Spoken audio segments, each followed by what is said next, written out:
Hello! Welcome to మన ఇంటి వంట ఆఫీషియల్. నేను మీ గౌతమి. అందరికీ నమస్తే అండి. ఈరోజు మనం ఎంతో రుచికరమైన తలకాయ కూర తయారీ విధానాన్ని చూడబోతున్నాం.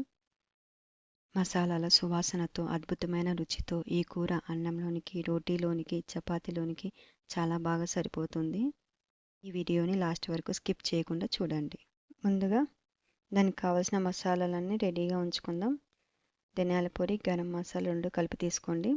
పసుపు, అల్లం వెల్లుల్లి పేస్ట్, కారం, బిర్యానీ ఆకు, చెక్క, లవంగాలు, అనాస పువ్వు, బ్లాక్ ఇలాచి, కస్తూరి మెంతి, సహజీరా, టేస్టింగ్ సాల్ట్, ఇలాచి. ఇలా అన్నీ రెడీగా ఉంచేసుకుందాం. తర్వాత 3 ఉల్లిపాయలు, 2 టమోటాలు మంచి క్లీన్ చేసి పెట్టుకోండి. ఇక్కడ ఉల్లిపాయలు, టమోటాలు, పచ్చిమిర్చి, కొత్తిమీర, పుదీనా కట్ చేసి పెట్టేసుకున్నాం. అన్నీ రెడీ అయిపోయాయి. ఇంకా నెక్స్ట్ ప్రాసెస్, మేక తలకాయ, కాలు 2 కలిపి తీసుకుంటున్నాం. తర్వాత కుక్కర్లో 1 స్పూన్ ఆయిల్ వేసేసుకొని కూర వేసేయండి. ఇక్కడ మాకు కూర మొత్తం కుక్కర్లో ఒకటేసారి సరిపోవట్లేదని 2 టైమ్స్ వేసుకుంటున్నామండి. తలకాయ ఒకసారి, కాళ్ళు ఒకసారి సపరేట్గా ఉడకబెట్టుకుంటున్నాం. అలానే సాల్ట్ 1 స్పూన్ వేసుకుంటున్నాము. పసుపు కూడా 1 స్పూన్ వేసుకుంటున్నాము. ఇవి 2 ముక్కలన్నిటికీ అంటుకునే విధంగా కలుపుకోవాలి. ఇక్కడ కలిపేసుకుంటున్నాము. దీని తర్వాత మూత పెట్టేసేయండి. స్టవ్ ఆన్ చేసి 6-7 విజిల్ వచ్చేదాకా పెట్టేయండి. నెక్స్ట్ విజిల్ వచ్చాక వీటిని పక్కన పెట్టేసుకున్నాము. 2 పక్కన పెట్టేసుకున్నామండి. ఇంకా కూర స్టార్ట్ చేద్దాం. ముందుగా 3 స్పూన్ల ఆయిల్ వేసుకోండి. 1 స్పూన్ సాజీరా వేసుకుంటున్నాము. అలానే 3 అనాస పువ్వులు, 3 బిర్యానీ ఆకులు, 3 చెక్కలు వేసుకుంటున్నాము. వీటితో పాటు కొద్దిగా టేస్టింగ్ సాల్ట్ వేసుకోండి. నెక్స్ట్ మనం ముందుగా తరిగి పెట్టుకున్న ఉల్లిపాయలు వేసుకుంటున్నాము.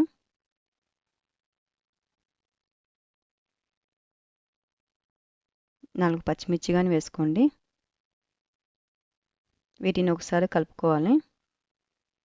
కలుపుకున్న తర్వాత 1 స్పూన్ కస్తూరి మెంతి వేసుకుంటున్నాము. 1 బ్లాక్ ఇలాచి కానీ దంచి వేసుకుంటున్నాము.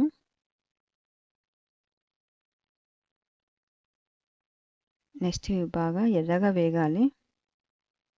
వేగిన తర్వాత 2 స్పూన్ అల్లం వెల్లుల్లి పేస్ట్ వేసుకోవాలి. అల్లం పేస్ట్ కానీ బాగా మగ్గాలి. ఇలా మగ్గిన తర్వాత టమోటాలు వేసుకోవాలి. వీటితో పాటు కొత్తిమీర, పుదీనా, 1 స్పూన్ పసుపు వేసుకోవాలి. వీటన్నిటిని ఒకసారి కలుపుకోండి.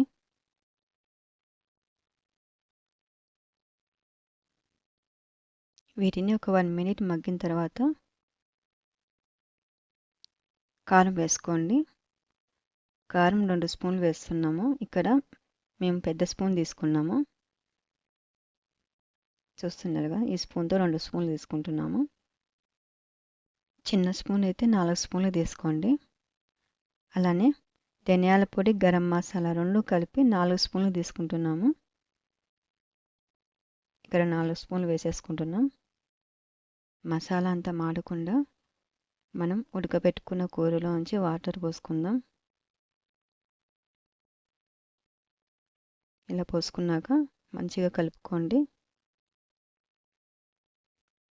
నెక్స్ట్ మనం ముందు ఉడకబెట్టినప్పుడు కొద్దిగా ఉప్పు వేసింటాం కదా, ఇప్పుడు టేస్ట్కు తగ్గట్టుగా చూసి వేసుకోండి. తర్వాత మనం పక్కన ఉడకబెట్టుకున్నాం కదా, ఆ కూరని దీంట్లో వేసేసుకుంటున్నాము. మొత్తం వేసుకుంటున్నాము. కాళ్ళు తలకాయ 2 వేసుకుంటున్నాము. తర్వాత కూర మొత్తం ఒకసారి కలుపుకోండి. కారం ఉప్పు అంతా కలుసుకునేలా కలుపుకోవాలి. నెక్స్ట్ మనం పులుసుకు తగ్గట్టుగా వాటర్ పోసుకోవాలి. ఇది ఆల్రెడీ ఉడికింది కాబట్టి మనకి ఎంత పులుసు కావాలో అన్ని వాటర్ పోసుకుంటున్నాము. దీనిని మనం 5 మినిట్స్ మీడియం ఫ్లేమ్లో పెట్టుకుందాం. చూస్తున్నారు కదండి, ఉడుకుతుంది బాగా. ఉప్పు కారం సరిపోయినవి చూసుకోండి. మొత్తానికి తలకాయ కూర అయితే రెడీ అయిపోయిందండి. స్టవ్ పని చేసుకుంటున్నాము. మీకు ఎలా వచ్చిందో కామెంట్ చేయండి. మీకు మా ఛానల్ నచ్చినట్టయితే లైక్ చేయండి, షేర్ చేయండి, సబ్స్క్రైబ్ చేయండి. పక్కనే ఉన్న బెల్ ఐకాన్ని కొట్టండి. Until then, bye bye.